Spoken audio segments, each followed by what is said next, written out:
Welcome to About the Winelands. In this show, we will be chatting to influencers and leaders in the wine industry, winemakers, restaurants, and other businesses. Tune in every Wednesday and Friday for our latest episodes.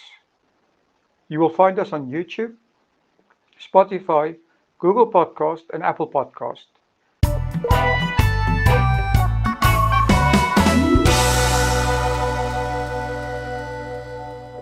Be sure to subscribe so that you do not miss out. Now, to get on with the show.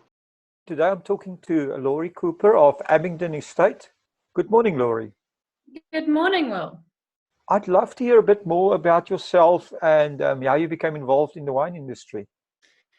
Yeah, so my kind of journey in wine is probably a short one, but a fast-tracked one. It goes back to my parents started Abingdon back in 2004. So throughout school, I was involved in the industry, and then my parents were running a wine estate, but I never had any interest in it. I don't really remember much of it. It was only much later, around 2012, I was living in London, and I finally decided to do just a quick wine course because I really needed to know more about wine. And that was kind of the beginning of being completely sucked in and immersed in this industry. And from one short wine course to my WSET diploma, I then came home, started to join the farm full-time. So I did the winemaking with my dad, opened the wine school so that I could run the WSET courses and do and then got involved on kind of sommelier side of things. And so went into my sommelier qualifications, won the Moet Chandon Best Young Sommelier last year, and Awesome. I'm currently on the Master of Wine program. So it's been kind of a whirlwind, but loved every minute of it. Tell us a bit more about this Moet program. That sounds exciting, and congratulations on winning. Thank you. So it's, as I said, my history is a lot more on the study of wine, the wine tasting, and I've never really been involved in the sommelier service side of things. So I did the qualification just to kind of better myself, and also because I was running those courses and wanted to be able to teach it. And I thought I'd just enter the competition on a bit of a whim, really. So it was the Moet Chandon Best Young Sommelier, which took place in October last year, and we went through the quarterfinals, the semi-finals. The next thing, I found myself in the finals and won it. So it's that side of things is also taking off and being a great journey. That's awesome. So tell me, how did your parents start making wine in KZN? I mean, I'm from the Cape, so I didn't even know you guys were making wine there, to be honest. So I feel, I was ashamed of myself. But anyway, tell us a bit more how you started and a little bit of the history of Abingdon Estate. Yeah, I suppose you could call it brilliance or sheer madness. So my dad, we moved from Johannesburg. My parents were based in Johannesburg and moved to Abingdon back in 2000. And they bought the farm with absolutely no plans to make wine. My dad is a petroleum engineer, has absolutely no experience in winemaking at all. But the more Ian looked at the land and the more he wanted to do something with it, he kept coming up with different ideas. And we were actually in the Alps, and he saw these vineyards, and something just triggered. And he just thought, you know what, if you can make wines in extreme climates, if you can make them in wetter climates at altitude, why aren't there any vineyards in Natal? So he started researching it. And he started researching, this idea came about in about 2002. And in 2004, he planted the first vines. So everything he's done from the beginning then was 100% self-taught. He has no experience in wine. KwaZulu-Natal had no vineyards. But he's just an incredibly determined, stubborn, hardworking man, and he decided to make it happen. So in 2007, we produced our first KZN estate wine. What an awesome story. Now that you mentioned the Swiss Alps, some of the best wine in Europe are made and then obviously consumed right there, because it's not a lot of volume that can be produced in those extreme climates. Are you finding the same volume type of thing that you're producing small amounts? Yeah, so we're a very small estate. We're about 3.5 hectares under vine, and it's exactly that. In an extreme climate, for us, we want to be able to make sure that we are focusing on the quality and not the quantity. And the bigger you go, obviously things like summer rainfall, you've got to manage your rot. Your hands-on maintenance and canopy management is so big that it would just be silly to try and produce on a mass scale. You just can't keep on top of it. So we do keep it small. It's small production, and it just means that we can really, as a family, stay on top of the viticulture and make sure that we're monitoring everything, and we're really looking after the vines in this kind of a climate. By the sounds of it, you're the only wine producer in KZN, am I right? There's 3 of us. So on a commercial level, there's now 3 producers. So Abingdon is the oldest, and we produced the first estate wines out of KZN. And then since then, Highgate Wine Estate is just across the valley. They've producing, and they've joined us. And there's also Cathedral Peak Cellars, Cathedral Peak Wines. Yeah. Do you think there's growth in the industry there? Do you see opportunity for more vineyards to be planted? Absolutely, I hope so. I think, especially with global warming, we're starting to see, the quality this year was sensational. We're starting to see warmer days. We're seeing less rain. Our season is becoming drier and drier. And so I think there's huge potential to build KZN as a wine region and get more wine estates. We've got beautiful altitude. So Abingdon sits at 1,140 meters. So beautiful altitude with the season getting drier, those cold winters. It's a lovely place to be. It's amazing. The global warming seems to be having an effect everywhere. I've been to, I think, what's the place called Benby Wine Estate in Surrey in England, yes. which they used to have warmers in their vineyards to actually heat their vines during the cold winter days. And the last few years they haven't needed it, and also the quality of the wines have improved significantly because of the warming effect. Yep, I think there's certainly places that we thought wouldn't produce previously are now in the limelight, and the UK is definitely one of them. Yeah, amazing. So, what can a guest experience when visiting your estate? What do you have there? So we focus on, we're a family wine estate, and we want you to be able to really experience that. So on the estate, we have a tasting room, and we have a wine bar that serves tapas-style meals on the weekend. And we always want you to know that if you do come to Abingdon, you will meet one of us. You'll be able to speak to one of the winemakers, either myself or Ian. Jane does all the cooking. Jane's my mother. She does all the cooking, and we're very much involved. And there's always a bustling atmosphere. You get to taste a range of all our wines, and it's just that really personal experience that we hope to be able to give people when they visit.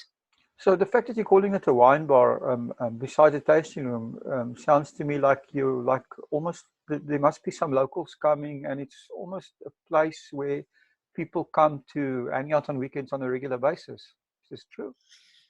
Very much so, yeah. So we've been very privileged that I would say for about the last 5 to 6 years, most weekends are fully booked. And we've got repeat customers. A lot of our Durban-based guests travel to us for lunch. And so, we've been very successful. Last year, we won the American Express Dining Awards, the best kept secret in the country.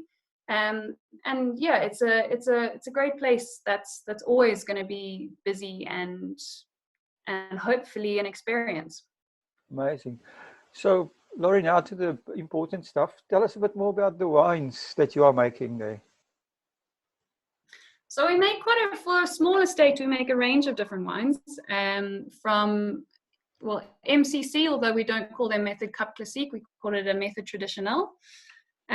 So we've got a Chardonnay Blanc de Blanc, we've got a Rosé style MCC, we also have a Viognier Petnat.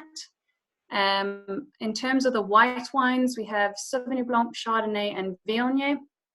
On the red wines, we have Syrah, Cabernet Sauvignon, and a Nebbiolo, which we produced our first vintage this year. And a range of different wines. We like to be able to experiment. There's always one or two different blends or different wines that we produce each year just to give you something different.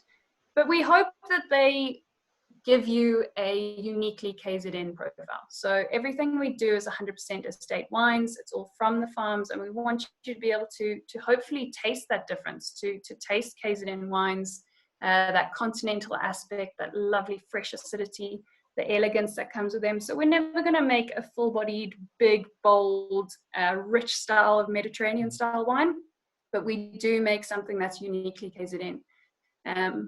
And yeah, it's been a great start for me, I think, in my winemaking journey, to be able to come to a family estate where we can experiment and play around. And yeah, we have great fun. Amazing. So where are your wines sold? Are you exporting them or local market? What happens? So about 98% are sold from the estate, cellar door. So we are listed in a few restaurants and hotels around the province, but most of them are sold from the farm. And I think a large part of that was the decision that we didn't want to be in a bottle store. We didn't want to be a wine on the shelf. We wanted people to come visit us, to hear the story. We don't export at the moment. It possibly would be something that we'll look into in the future. But again, it was just making sure that we looked after our local base, making sure that we got to the point where, as a young wine estate, we had consistent production. We were happy with the quality. we're building a name in our local base before looking at any other options. I understand that. Are you, with your wine bar being popular and also the local market there, would you consider maybe expanding to restaurant? Is that something in your pipeline? Definitely, yeah. So we've been very lucky with a lot of our listings so far have been great listings. So things like the Oyster Box Hotel, Hertford House, 9th Avenue.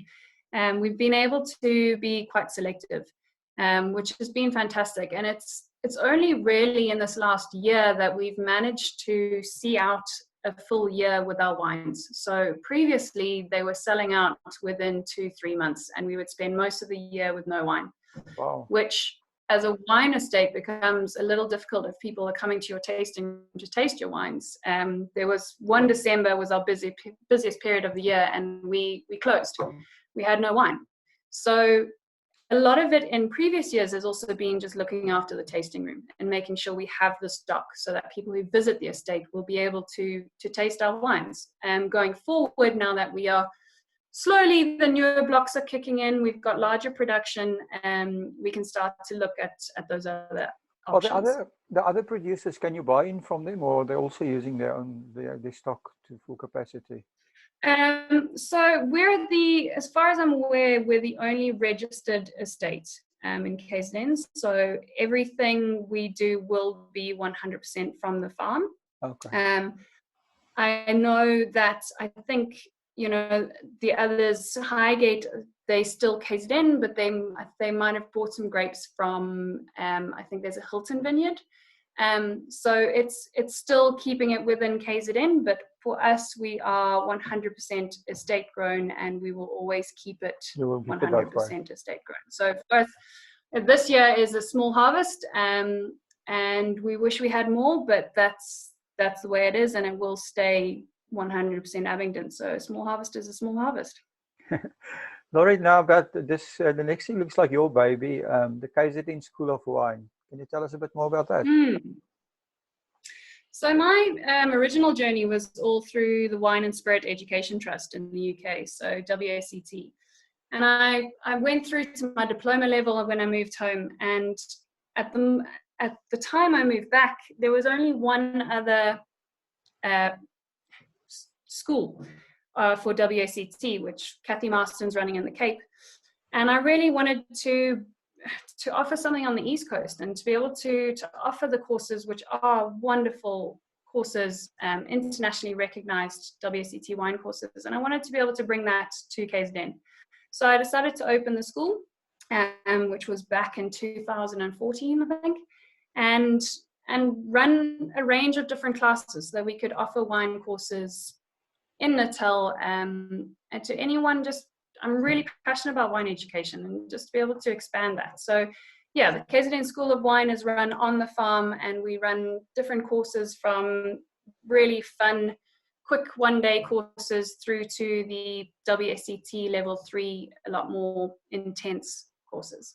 Well, I suppose with the growth in tourism in South Africa the last few years, demand from hotels and places like that who need people who are educated in wine has also grown. Exactly, yeah. And it's, I think especially for KZN, we don't have that history of a wine culture. We need, I think there's a lot of work to be done in terms of the service and the wine education. Just a quick interruption, but I do need to remind you that we are currently in a very difficult time. The South African government has set up a fund where businesses and individuals can donate to support their country through this crisis. Go to the website now and add your small donation. www.solidarityfund.co.za. Please join us all in the fight against COVID-19. That is at www.solidarityfund.co.za. Now, let's get on with the show. So, Laurie, the thing that has on our minds all the time with the lockdown and everything, the coronavirus, and this has forced everyone to rethink their business model. Do you have any changes or new ideas in mind? Maybe online sales? What are you guys thinking? Yeah, I think it's certainly forced everyone to relook at things. So it's obviously, I think hospitality has been hit in a huge way, and with the ban of alcohol sales, the wine industry, it's tough times for us. So I think everybody needs to be able to look at different ways to move forward. Anything that is digitally minded, I think, is a great way at the moment. I think Corona really has brought about kind of a digital transformation of business. So yeah, online sales is definitely, once we can open sales, that will be fantastic for us. And I think what we've really been focusing on is what we've seen throughout this time was the support we've had, which has been really fantastic. Is just those really loyal supporters who have wanted to, and I think we've seen it across the industry, wanting to help those who can't drum up business at this time. So we've really had an unbelievable response of those who want to be there for us, show their support, buy wines for after lockdown.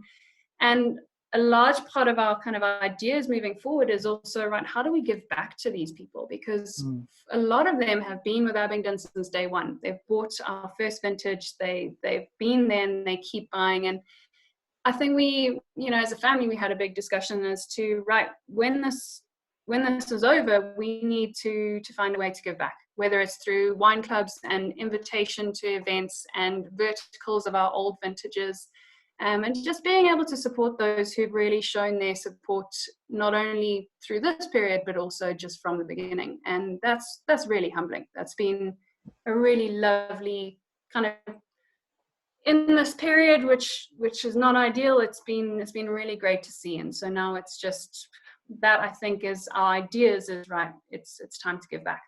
Well, that's awesome. I mean, it's amazing how this whole thing has brought people together. Also, with your education side, I think there potential, a lot of things can be digitized and taken online, right? Yeah, absolutely. So we've seen, again, huge support from kind of WACT courses and wine courses as to, right, how can we help you to continue to run your courses? So a lot of them, and I mean, you see it on Instagram, it's fantastic just to watch, different chefs cooking and how many people are starting to do lectures. So yeah, we're starting to look at ways to lecture online. We have our online courses, different ways to run the exams, to get the materials. And yeah, there's a huge amount of change coming in, and this is a time where people are home and maybe not as busy as they usually would have been. So it's a perfect time to start courses and to start something. Well, like where, yeah. no, apologies. Like you say, you know, people are sitting at home, so they might as well learn something. Exactly, yeah. So we're really looking at ways. We have a great online support and ways that we can continue those courses online. Right. Your wine journey. Tell us, what is the most important thing that you've learned from your wine journey? I think for me, because it's been a short wine journey, yet kind of a fast track wine journey, you're always learning. And if there's anything I think that I've learned, or what I've found most important, is that you never stop learning. So it's always to stay humble. It doesn't really matter whether you've had 2 years in the industry or 60 years in the industry. You are always going to learn something new.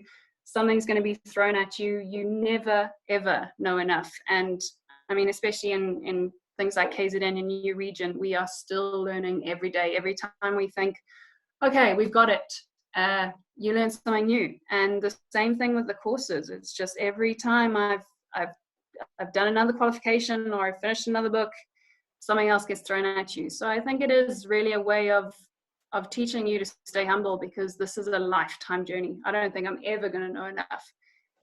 So yeah, just keep learning. You'll never know enough. Well, it's awesome that as a winemaker, you can actually learn from your dad. And also, what I'd like to know, your family's philosophy on winemaking. Can you sum that up a little bit for us? Yeah, I think, I really admire my father and his philosophy. From the beginning, it's always been 100% quality driven and integrity. And he, you'll see, of course, in a family business, you have debates and heated discussions, shall we say. The amount of times my mum and I are saying, oh, Ian's done it again. He's, I don't know, pruned this vine so that we can have a healthy crop 4 years time. And he's been so stringent on making sure that even if you make sacrifices in a year, 2 years, 3 years, by the time you get to the long-term goal, you'll be in the right place. And I think you really admire that. So it's never been, there's no shortcuts. It's always been, he's thrown 100% into it. And it's been, I suppose, integrity and quality. So everything we've done is, we're not just going to be, the small guys trying to make some wine. Let's do this with the aim to produce quality from the very beginning. And even if that costs you short term, let's do it for the long term, which he started from the beginning. And I was in the wine industry. And when you become involved as a second generation, that's when you really appreciate it. Is thanks, Dad. Yeah. I mean, that's awesome. Laurie, last question. Do you have a favorite wine quote, or do you have your own wine quote? I have lots of them. All right. Probably not all my own, but I was thinking, there was something I read the other day that kind of struck home with me, and it said, wine is not only an object of pleasure, but an object of knowledge. And the level of that pleasure depends greatly on the knowledge. And that really struck home with me, because the more you know about my wine, the more knowledge you have, the more you appreciate it, the more you want to know. And that's really lovely, because, that knowledge of wine gives you the pleasure, but also we're in the fortunate position where the pleasure of wine gives you the knowledge. And that, to me, I think, has always been my journey in wine, is knowing more about wine, is being passionate enough to continue studying it, so that you can get greater joy out of it. And we're really lucky that the study of wine is also drinking it. Awesome. Laurie, if our listeners wants to find your estate, or they want to find your wines, or they want to find you online, how do they get hold of you? Yep, so the estate is Abingdon Wine Estate. So our website is www.abingdonestate.co.za. The school is the KZN School of Wine. So likewise, www.kznschoolofwine.co.za. And we should, on the website, you'll see the full range of wines. If you want to get in touch with us, please send us an email. We always have updated lists, and yeah, we can send to the Cape. That's awesome. That's awesome. Laurie, thank you for spending time with us, and I appreciate the time you've taken, and good luck with the rest of the lockdown and the rest of your year. Thank you. It's a pleasure. Thank you. Thank you for supporting our show. If you would like to get more exposure for your business, please have a look at our sponsorship options. Thanks again for supporting About the Winelands. Please follow us on YouTube and on our social media channels. All details and links are in the description.